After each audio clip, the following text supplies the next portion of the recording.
Steve Cardenas, aka Rocky the Red Power Ranger, and you are watching Smart Tank Revolution. And welcome back to the Smart Tank Revolution, where we always kick out at 2.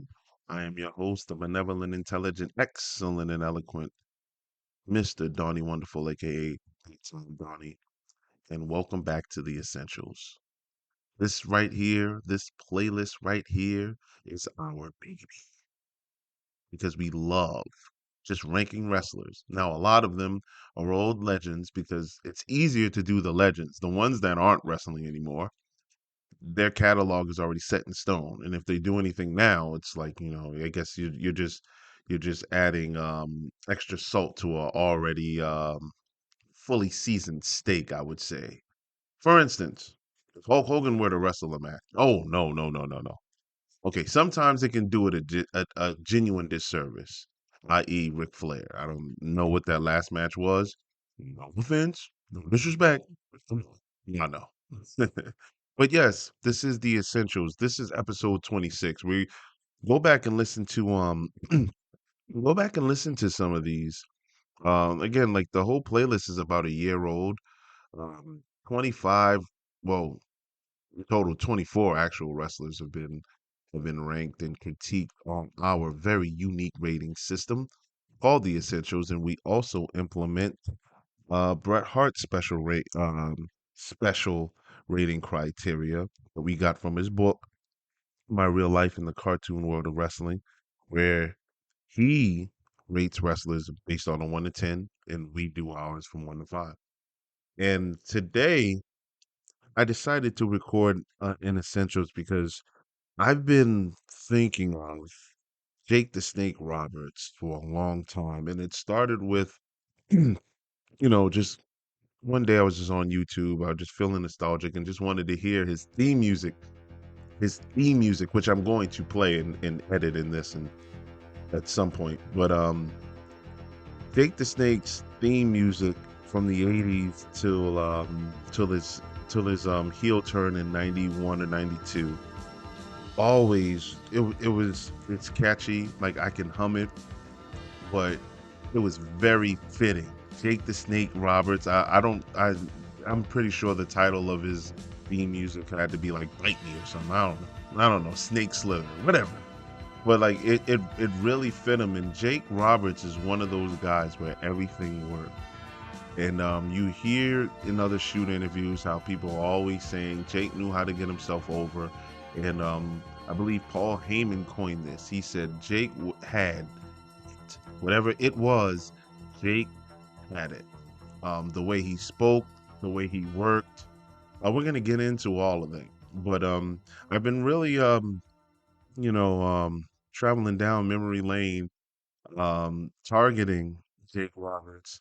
And I've actually been trying to go even before the WWF at the time. I know he was in Calgary with Bret. I'm sorry, yeah. He was in Stampede for a while, and he wrestled the territories. He was a really good heel.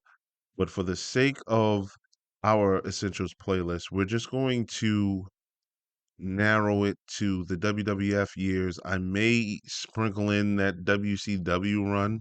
I don't know. Like I said, we do all this stuff off the cuff, but I one of my favorite Jake Roberts matches as a child was the WrestleMania 7 blindfold match because even though I wasn't in Los Angeles, I wasn't there live. I remember watching the VHS of it shortly after it. Well, somebody taped it, and I'm just finding out that that FBI warning at the beginning of every pay per view. Yeah, we were all breaking the law. We're all hardened criminals. Now, if anyone happens to be listening to this, I'm not gonna name any names, even though I just dined myself out. But friend of mine, we'll refer to them as the mysterious benefactors of Donnie Wonderful, of little Donnie Wonderful. This is little Donnie Wonderful. I remember that match being so entertaining and me yelling at all of us actually yelling at the television screen. as he would point, as if we were there. So I mean, you can get on Peacock and watch it. It's really nothing to. Yeah, it really hasn't aged well now, but it was entertaining because at that time that was the first time I've ever seen anything like that. So I guess corner to corner, they're feeling around. Jake would point, and as his hand would get closer to the model Rick Martel, crowd would pop. And then, he would vibrate his hand to confirm that's where he has to go. And that's where he went. So it kind of felt as if we were steering the wrestler in the right direction. And Jake Roberts won. And I just remember that just being a fond childhood memory of mine. I don't remember how old I was, but I know I was really young, maybe, and I actually remember this little Donnie. I remember my little Donnie Phantom, but I had to be about 3 or 4 years old, and Donnie remembers. Yes, Donnie does remember. 'Cause I am the malevolent mastermind of magnificence, and I can recall even back then. So, let's get into this. I'm sorry for the tangents, but you know, this is what you come to expect when you visit us here at the Smart Tank Revolution. So we're gonna get into this. The rating system, the criteria is in the description box in case you care to read it, which we hope you do. Well, we're gonna follow along here. So as I mentioned before in the start of this video, two rating systems. One comes from Bret Hart, where his three categories are wrestler's look, promo ability, and in-ring work. And I'm gonna talk about each one. Whether I go on a tangent on those or not, we'll never know until we actually get there. But I'm gonna rank these, beginning with probably the the lowest of them all. The wrestler's look. Now, I'm just scaling over the categories in both rating systems, even though like I know them, but I'm just pondering. I'm looking at a whole bunch of pluses and pluses and pluses, and this is literally the only minus. So I'm trying to figure out where I'm gonna rank Jake Roberts. His wrestling look. Yeah, this is gonna be ping pong here because he didn't have the best body. But Jake was by no means a short man. I don't know. He can pass. I don't think he's as tall as me. So I'm going to give him maybe 6'2", 6'3". You know, yeah. In case you didn't know, Donnie's tall. Donnie Wonderful's tall, baby. But yeah, the fact that he's vertically blessed, that should go somewhere. You know that should take him, that should carry him some miles. Um, we'll also look at aside from the aesthetics, I mean, his action figures. You know, you know, had colorful ring attire, the snakeskin boots. I think it's everything is presented within the whole package. The ring entrance with with the bag with Damien? Lucifer. I don't remember the snake's name. Oh man, I don't. Damien was one of them, but did he ever have a snake named Lucifer? I'm pretty sure he did. Let me know in the comment section. I remember Revelations in '96. We're gonna get to that. But the only knock on Jake was literally his body. He had kind of like transitioning dad bod type of deal. Where he can go on the beach. He can take his shirt off. He can tan in the sun. You're not gonna look at him and say, "Oh man, he's out of shape." But compared to the Hulk Hogan's and the Ultimate Warriors and just about everybody else on this list, I think him and Jerry Lawler are the more common bodies that or wrestling looks that I've had to judge. So from 1 to 10, just want to be fair. Just want to be fair. Like Jake Roberts didn't look like Homer Simpson. He just didn't look like Mr. Olympian either. This one's rough, but like I'm okay. I'm gonna go with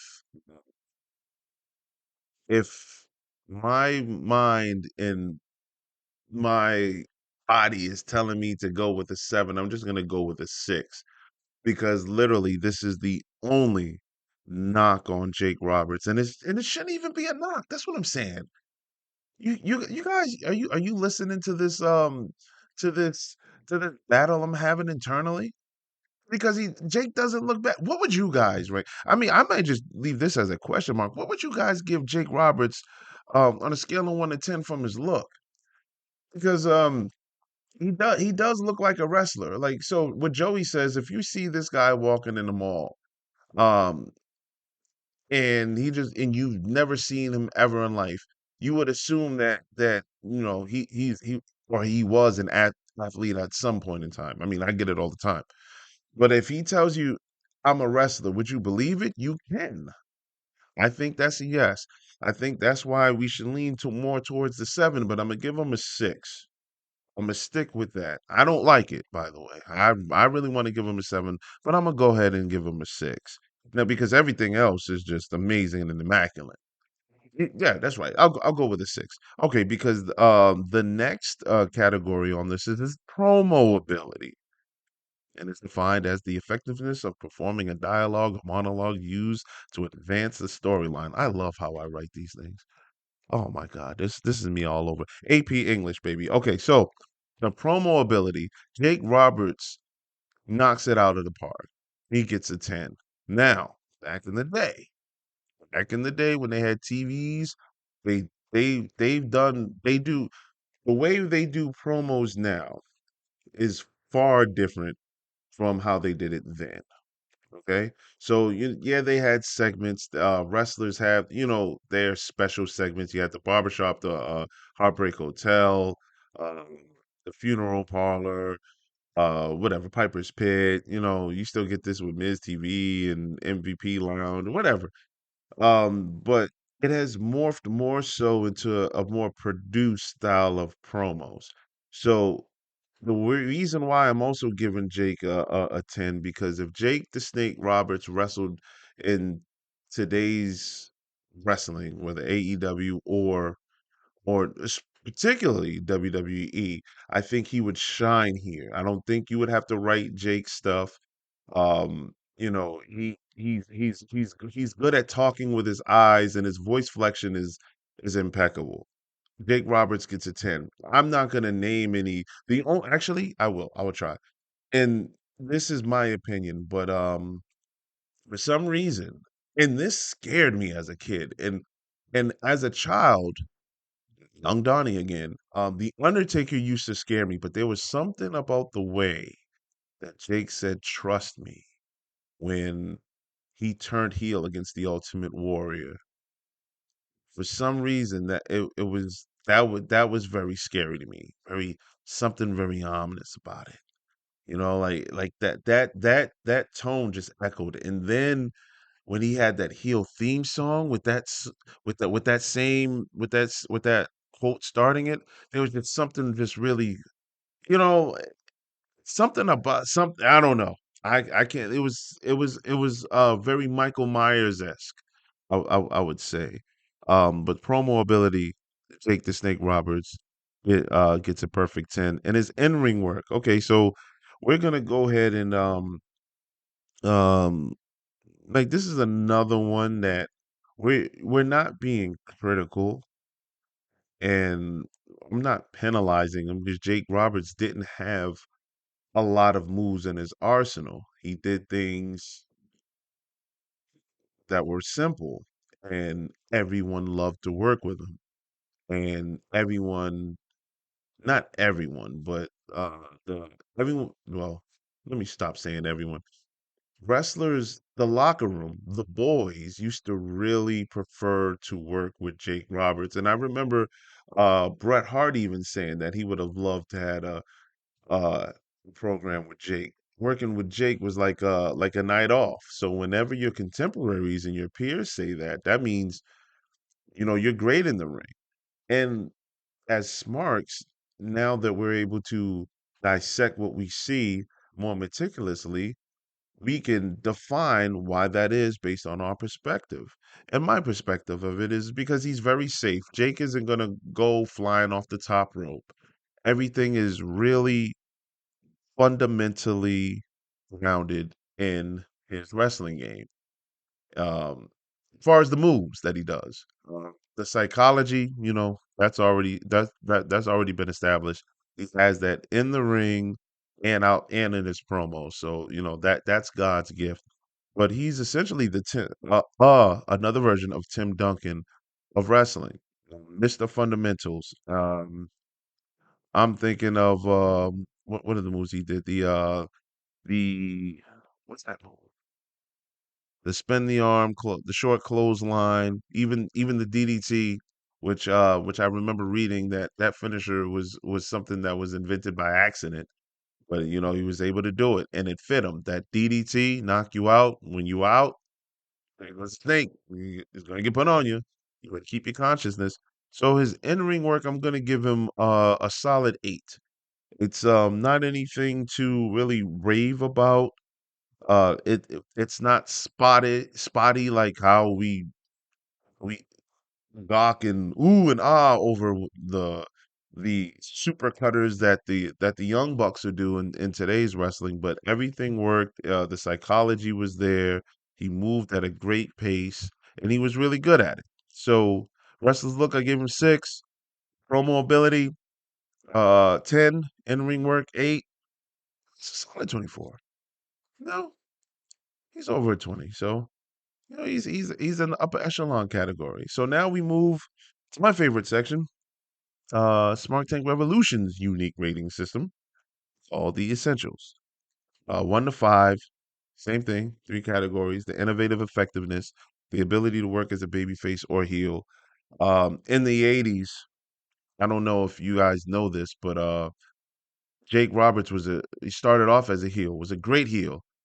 Fans would cheer him. He's so good at being a good guy, the fans would cheer him. The Stone Cold before the Stone Cold, essentially. But yeah, that's the easy 5. I think on ours, I can't see myself giving them anything less than that on most of these, or at least the other two. Um, it goes without say. I mean, I can just encourage you all to just go back and watch, and the WWF stuff. I think Jake's catalog has aged really well. His feuds, and we're gonna get, you know what? We're gonna get into that now. So, classic matches, classic rivalries. My favorites. I'm gonna give this also. I'm gonna give this a 4.5. He, the class. Nah, we're gonna go ahead and give him a 5. I mean, anytime you have a classic program with Andre the Giant, that deserves to tip the scale. So, Jake the Snake versus Andre the Giant. Jake the Snake versus Ravishing Rick Rude. Now, and we're just in the '80s, ladies and gentlemen. Jake the Snake versus Ted DiBiase. That was really good. Oh man, yeah, those were really good. I think that one ended at WrestleMania 6, if I'm not mistaken. Um, in the '90s, he had to take some time off. He would. We're not rating Jake's character here, but there's some stories. If you're a fan of Jake, you pretty much know or have heard them echoed throughout the hallways of infamy. But we're not gonna go there. We're judge-free zone here. We're not gonna go there. But he was pretty much off and on in the '90s. But my favorite, and I even think I mentioned it in the Jerry Lawler essentials. But my favorite, uh oh, wait a minute, hold on. There was the King of the Ring run. Um, it doesn't count as a rivalry, but it was impressive. The fact that at that time he was the Washington Wizards 40 plus Michael Jordan, trying to, really have the last stand. And I thought he was really impressive in that 1996 King of the Ring, and he couldn't have lost to anyone. better than Stone Cold Steve Austin, who had the steam, who really just that birthed Austin 316 right there, and everything was really fitting. But in the 90s, 1996 SummerSlam, um, Jerry Lawler versus Jake the Snake Roberts. And the reason why that was one of my favorite feuds of his is because I believe it started in the most organic way. I'm pretty sure I've said this before, but uh Jake was battling alcoholism, and that's not anything that to joke about, but and they both were uncomfortable doing this. So, just want to put that out there, but you know, Vince had packaged Jake Roberts as a success story. Hey, he's celebrating his sobriety, and he was on commentary, and Jerry Lawler was making fun of that.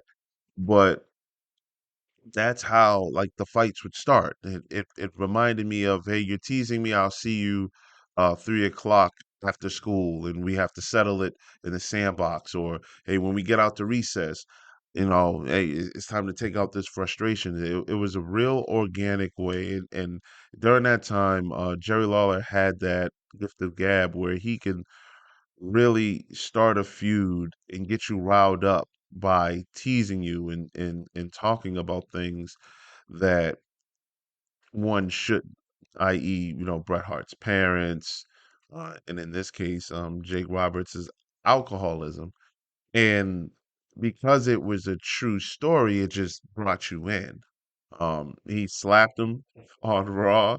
He said, "You're supposed to turn the other cheek, right?" Slap.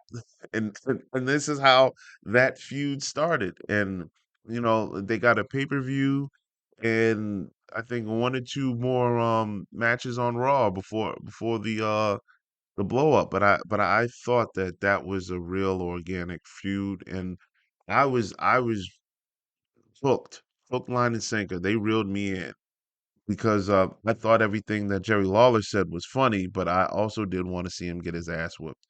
And that, in my opinion, was classic, classic, classic. And the defining and the redefining moments. All right, here I'm gonna give him a I mean, they kind of go hand in hand. Jake never had a title. He never held a title and really didn't need to. Um, that right there, that's a defining career. Jake's not a two-time intercontinental champion or a multiple time champion or a heavyweight champion. I think it would have been difficult to hold a belt around your waist and to bring the snake. Like he's already lugging a lot.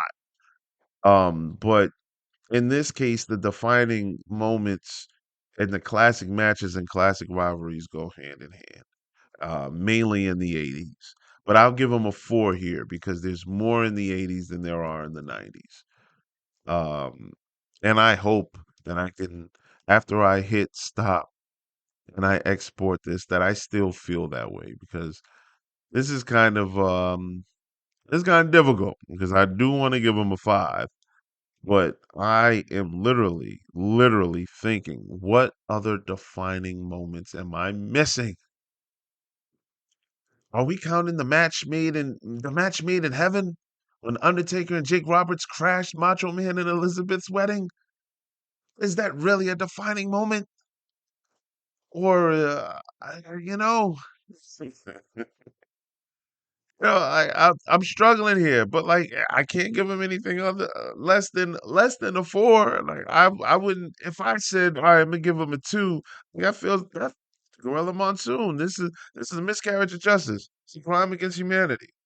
So yeah, I'm just gonna say 4 because the classic matches, classic rivalries, they're also defining moments, I guess. Giving Mary Tyler Moore money at WrestleMania 6, from knocking out Ted DiBiase.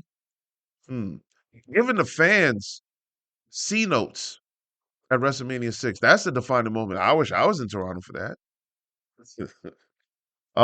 Yeah, I'm drawing a blank here, but like my soul is telling me to give a 4, so I'm gonna give a 4. Innovative effectiveness, 5. Classic matches, classic rivalries, 5. Uh, defining, redefining moments, 4. And it ain't bad. 14. That's not bad. Anyway, hope you guys enjoyed me rambling on. This was the Essentials. Jake the Snake Roberts. Hopefully, I remembered to actually import his music somewhere in here because his first theme was immaculate to me. But nevertheless, we're going to have more of these episodes in regular rotation for the rest of the year. So we hope you enjoy them. If you enjoyed this one, check out the rest of them. We'll see you on the next one.